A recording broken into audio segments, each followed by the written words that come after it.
All right. Hi, everybody. Welcome to Dismantling the Patriarchy 101 HR edition. I'm Dawn Putney, and I'm the president and chief strategist of a company called Toolbox Creative.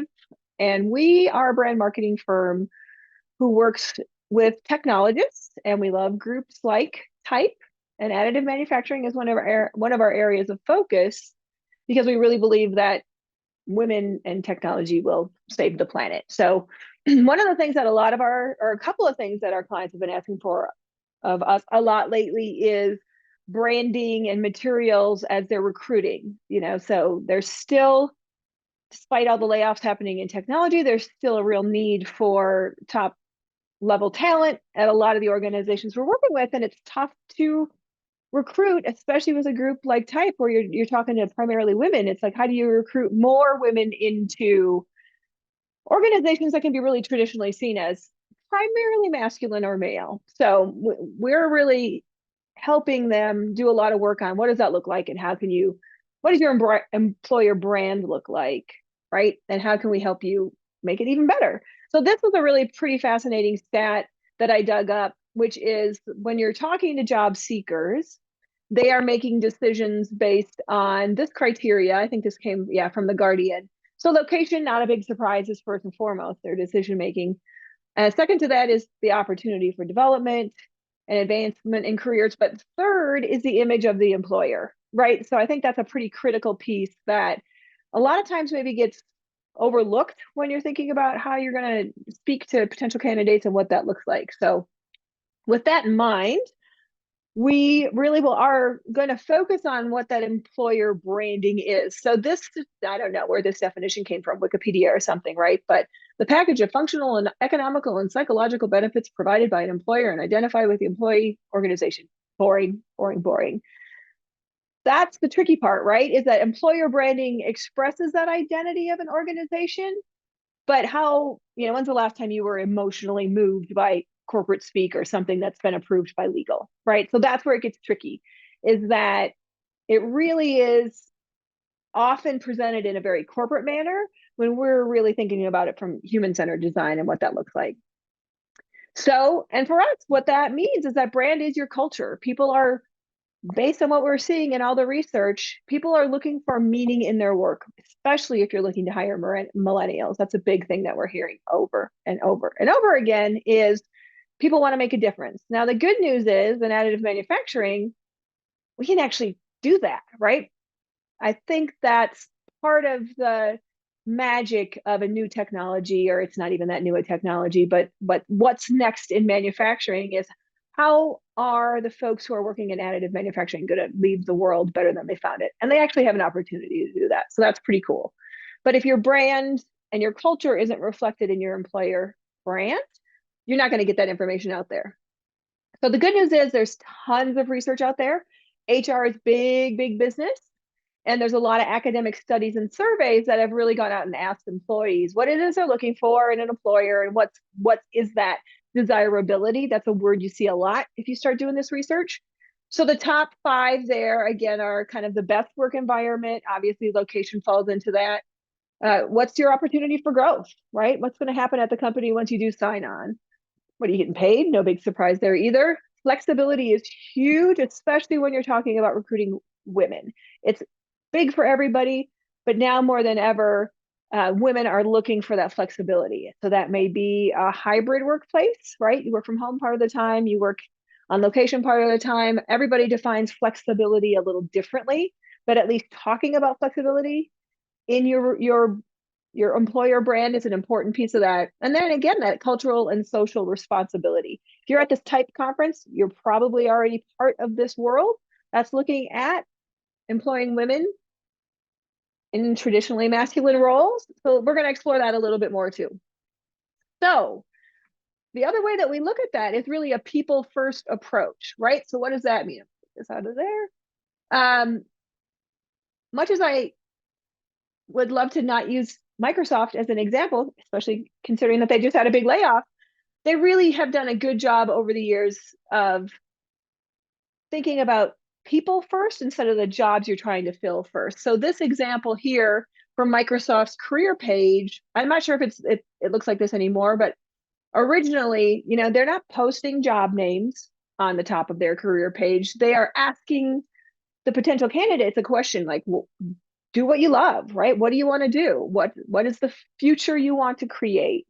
There's even women in this image here, right? So I think that's really, really important to think about.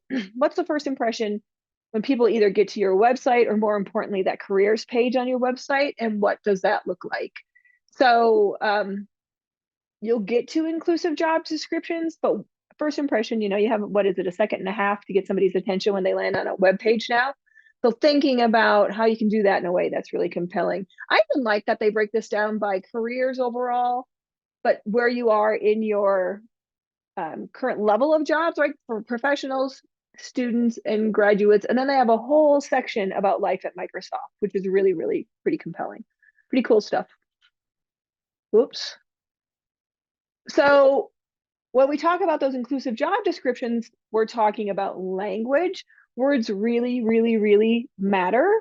And nuance in those words makes a big, big impact. So this actually came from LinkedIn, I think, who did a study with Fox. And just using the word aggressive in a job description, you'd be surprised how many job descriptions talk about being an aggressive company or aggressively, doing business. 44% of women who took this survey said they wouldn't likely apply for a job that used the word aggressive in it, and 33% of men, right? So you're eliminating close to half of the women who are looking for jobs and a third of the men who are out there looking for jobs just by including that one word in your job description. So what does that look like? Well, for us today, again, we're here about how you hire women. Despite most HR people that are running HR organizations being female, there's a lot of really masculine language used in hiring and job description. And we've kind of used the same old model over and over and over again. It's really time to throw that out and rethink this from a human perspective. It is about fixing that broken rung on the ladder for women. It's not just about hiring at technical levels, but in leadership and moving people up through leadership. So two of the big things in the studies, again, that we're reading are showing that role models are huge for getting women into jobs, and gender neutral language, right? So you don't have to be overly flowery feminine, and you don't have to be so masculine. So what does gender neutral language look like for this piece? This is a study that was done by the Forte Foundation, I believe, with one of the big Ivy League universities. I can't remember which one, but I thought this was pretty fascinating because a lot of the folks that we work with are looking to hire engineers. Well, engineers in and of itself is a pretty masculine word, or it's perceived that way. It's shifting, but overall, it's kind of considered a pretty male-dominated world. So they did a lot of studies on using feminine and masculine language, and just how a little shift in language can have a big impact. So right, from the beginning, I think it's really interesting here, right? The masculine version of this job description says, we're a dominant engineering firm that boasts many leading clients. We are determined to stand apart from the competition. So there are words in here like competition, dominant, determined, that are considered very masculine. The feminine version of that, which I like, it's a little warmer and fuzzier, we are a community of engineers who have effective relationships with many satisfied clients. We are committed to understanding the engineering sector intimately, right? Like, just, you're saying the same thing. It's just the difference between when people read what is perceived as masculine versus feminine.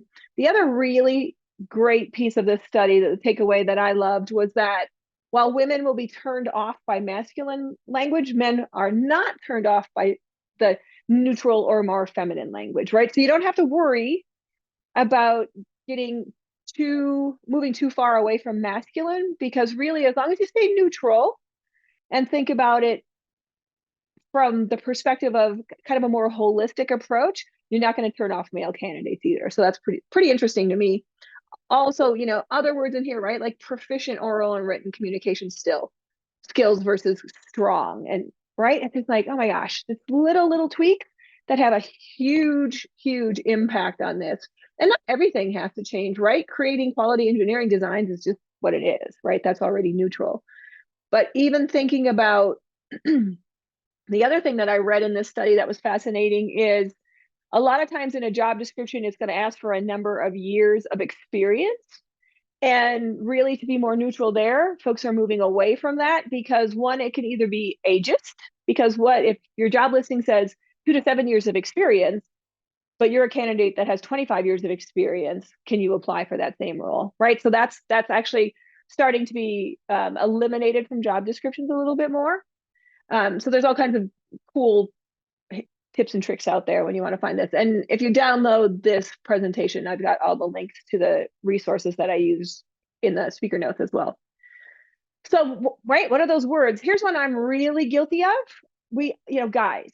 Guys is considered a kind of a, I could be in a room full of women and say, hey guys, and it's tough. Like I have to stop and think twice about it, right? Like I use folks a lot. That's a word that I didn't use until my husband introduced it because he calls his family folks.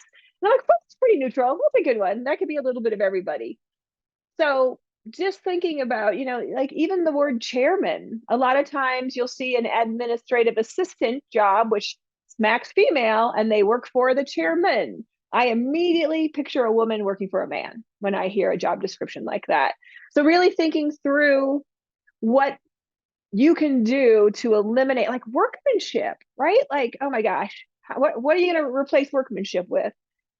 Look for that alternate language and see what you can do to find that.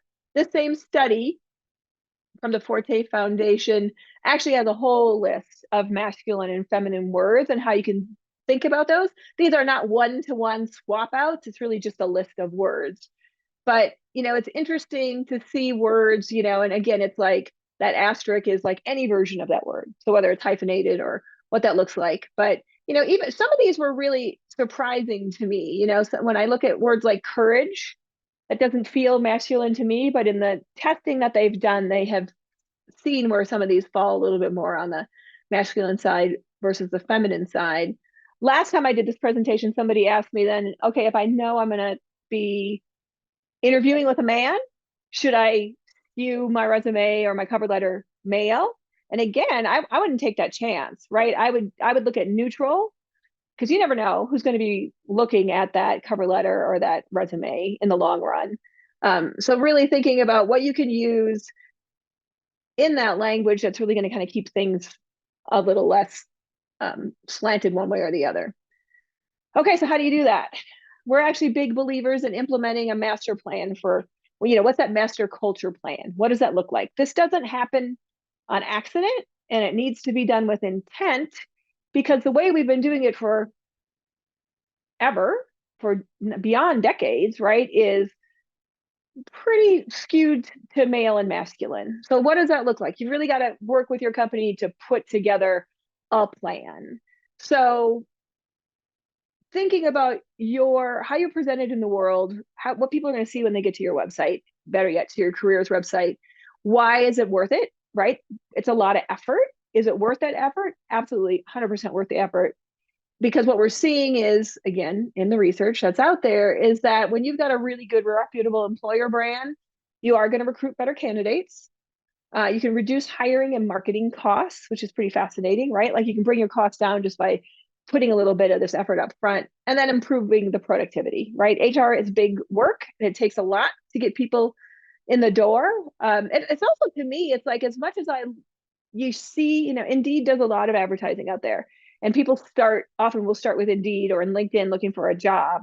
But if they land on your website after finding whether that job description is even written well enough, when they land there and then get to your website, if they're turned off, they're just going to go to the next job down on the list. So looking good is as big a piece of this as anything else, right? So we are seeing over and over again that an attractive brand really is bargaining power, right? If you're looking to hire, this gives you a leg up if you've got a good looking brand.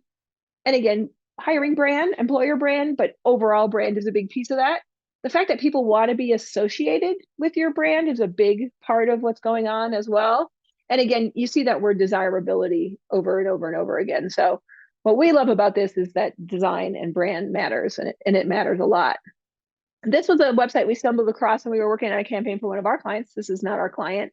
I thought this was just such an interesting campaign or landing page for careers because this is a blue collar, hard work job. I don't love that the type is over the woman's face, right? They could have paid a little bit more attention to the design on this one, but I do love that they do show a man and a woman on the landing page for careers. And they also have, right, they're speaking people first. So it's not the job listing straight up front. It's your career awaits you.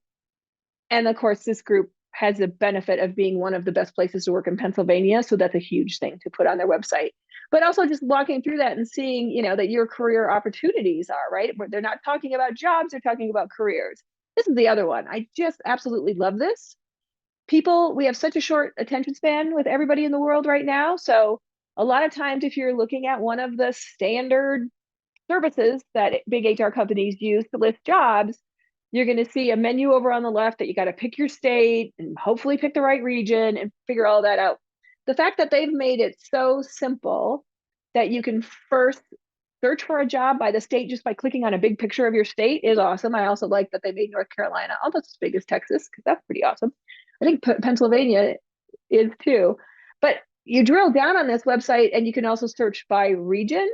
So again, thinking about what's quick, what's effective. If you're looking for people and running a campaign in a specific region and they can get to a page like this and click on the state they're interested in without having to read a single word, it's pretty fascinating. I love everything about that site. The other thing about employer brands that I find is so important is just that you got to be thinking about this as the promise you make, right? That's the thing that branding and marketing folks are going to tell you all the time, that this is not just about your reputation, but it's a promise that you're making. You are asking people for their personal passion, right? Their enthusiasm, their dedication, right? You want to keep employees for a long time. So while pay and experience are important, the fact that you're asking people to like, oh, wait, and we want 40 hours or more of your life every week. So please leave us and come work for us. So again, what we're seeing there is flexibility, flexibility, flexibility. A lot of people. Now that's not always possible, right? Some jobs are on location and that's just what you have to do with. But then there's other flexibility in there, right? It may not mean a hybrid workplace, but it may mean that you can swap out, you can come in at 6 a.m. and leave at 3 p.m. when your kids are home from school, or you can come in at 10 a.m. and leave at 7 p.m. if that's what works for you, right? So there's all kinds of ways to define flexibility if you're the kind of company that can offer that as a benefit. It is a benefit that people are looking for. Again, creativity, right? Who doesn't love the idea of going to job and having some, creative fun during the day? Innovation, again, additive manufacturing, you guys are ripe for this, right? There's all kinds of innovation happening in that world. And then a lot of technology. And again, thinking about human-centered benefits. So that one, I feel is a no-brainer when it comes to implementing things like this. So what we're talking about there are things like mental health support, well-being check-ins, right? Just checking in with people to see how they're doing when you know something's going on. Mentorship programs is huge, especially in this world of engineering where women are looking to get into engineering jobs. We're finding more and more that they're listing mentorship or networking as the number one reason that they get involved at a certain company or in a career and stay involved. Conferences, right? That's another piece too. Allowing your staff to go to conferences, and it may be a conference that doesn't necessarily fit right within your work product, right? If one of my employees came to me and said, oh, I want to go to a conference about bird watching and here's why, great, because we also do a thing called toolbox talks at our office, which says, okay, if you're going to learn that cool thing, then you got to come back and tell us about it. So we want every employee to come in, and if it's work related, great, that's fun. But we've had toolbox talks on everything from hip hop to puppies visiting the office to barbecue taste offs, right? So I think there's an opportunity there and I know when you're punching a clock and thinking about people getting the work done, this can be a stretch to be thinking about how you do that, but it really doesn't take a lot of effort there to have a really big impact. And again, just be thinking about what are those personal things that you can do to help people view you as one of those desirable employers. So some other things too about thinking about breaking the mold. Again, go to Indeed, look at any job description there, look what those websites look like, right? It is like a wall of information that people have to slog through and then send an anonymous resume out to an anonymous machine that maybe will read their cover letter and their resume if they're lucky because they're looking for keywords. So how do you change that, right? How do you get candidates into your organization rather than being kind of a part of this machine? So we're big believers in thinking about how you can break the mold. So candidate first approach, again, going back and looking at those two examples that I shared with you, people first, what they want, what they love, rather than all about the company first. 90% of the job descriptions I read out there right now start with a blurb about the company. And typically it's a pretty boring, again, lawyer approved blurb about the company rather than being about the person that we're talking to. Social media is huge, right? Instagram, Facebook, of course, in the right places, that's right. Facebook actually does have a good tool for posting your job and being able to accept resumes.